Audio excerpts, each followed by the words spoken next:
یک نفر یارو شخصی به نام خداوند بخشنده مهربان. السلام علیکم و رحمت الله تعالی و برکاته. هموطنان گرامی، اولا تعزیه خود را به ملت تاجیک میرسانم که امروز روز غلامی ملت تاجیک است. امروز روزی است که ملت تاجیک را زنجیر غلامی به گردن او انداختند. ما میخواهیم که ملت تاجیک آزاد باشد و در اینجا یک بیانیه که ما آماده کردیم به تمام سازمان‌های بین المللی، سازمان ملل متحد میخواهیم که آن را قرائت بکنیم.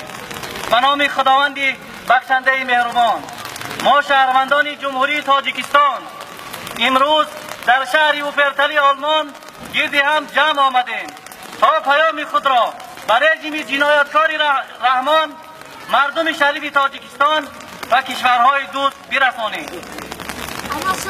پیام ما برای رژیم این است که نمی شود همیشه با دروغ، تهمت، سرکوب‌کنی، شکنجه، غارت مردم خود، حق‌های طولانی و قتل و کشتار حکومت کرد.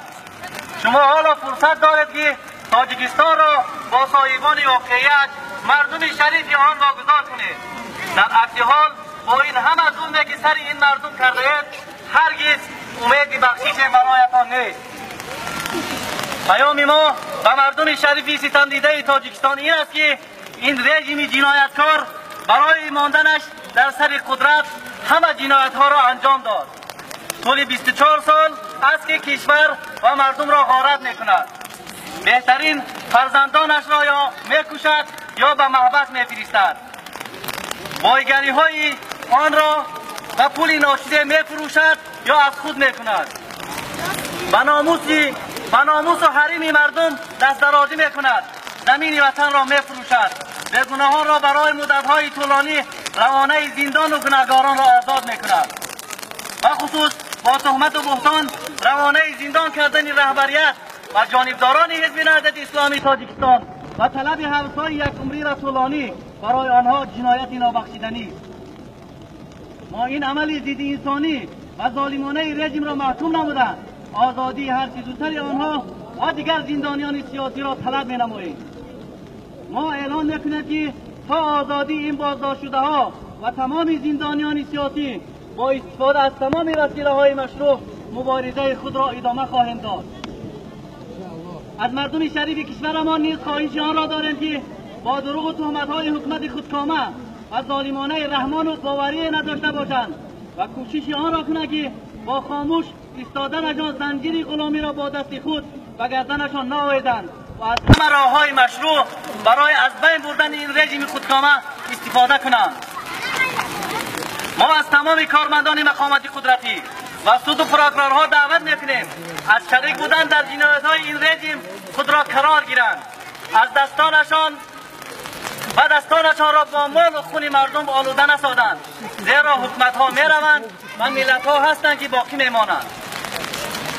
پیام ما به کشورهای دوست و سازمان‌های بین المللی و خصوص سازمان ملل متحد، اتحاد اروپا، فدراسیون روسیه، جمهوری اسلامی ایران، دولت اسلامی پاکستان، دولت اسلامی افغانستان، جمهوری قرقیزستان و جمهوری قزاقستان این است که به کفالت دادهشان عمل نمایند.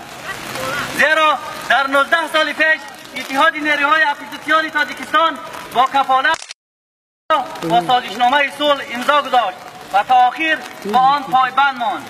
اما رژیم رحمان با بالاترین ارزش انسانی یعنی صلح خیانت نمود. قابل ذکر است که ها مقرر تا حال از جانب این سازمان‌ها و کشورها پاسخ نگرفته‌ایم. بنابراین از شما طلب داریم که با امضای گذاشته‌تان و کفالت داده‌تان عمل نموده برای نجات ملت تاجیک از کشور تاجیکستان و دیکتاتوری و بازگردان آن وارد عمل شوید. کاری کنید که کمک‌های بشردوستانه شما ضد ملت و برای تحکیم دیکتاتور استفاده نشود. سلام علیکم و رحمت الله تعالی و برکاته. برادران عزیز و گرامی، خطاب ما به این حکومت ظالم، به این حکومت دیکتاتور، به این حکومت خودکامه این است که تو برای به زندان کردن و شهید کردن این مردم روحیه مردم را شکسته نمیتونی. تو نمیتونی که دیگر این برادرای ما را به خاطر آزادی، به خاطر دفاع از دین، به خاطر دفاع از وطن کنج زندان ببری. تو نمیتونی که به خاطر اندیشه آزادی اینها برادران، پدران، مادران اینها را زندان بکنی. تو به این رفتارها، به این عملهای ناپاکت نمیتونی روحیه جوانان را بشکنی. ای ظالم، ای نامرد، دست بکش از ظلم، دست بکش از ظلم، دست بکش از تحقیر مردمی خود.